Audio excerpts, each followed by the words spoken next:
ტაილანდის ერთ-ერთ ზოოპარკში დაუჯერებელი ამბავი მოხდა. დედა ვეფხვი.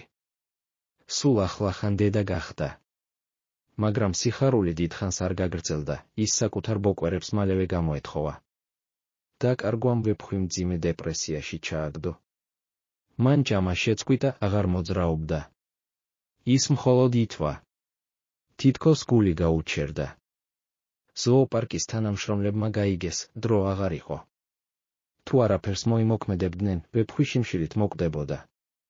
და გადაწყვიტეს ერთი სახიფათო ნაბიჯი გადაედგათ. მათ ნუკრები მოიძიეს.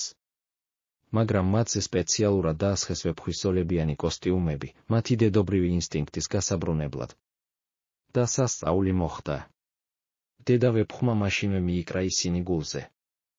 სულაც არ შეშინებია. არც აგრესიით შეხვედრია. ისე მოიქცა, თითქოს მართლა თავისი შვილები ჰყავდა. იმ დღიდან ყველაფერი შეიცვალა. ის ისევ გახდა მზრუნველი დედა. ის ისევ ჭამდა. ის ისევ ცხოვრობდა. ზოგჯერ სიყვარული უფრო ძლიერია ვიდრე ინსტინქტი. უფრო ძლიერია ბუნებაზე. უფრო ძლიერია ტკივილზე.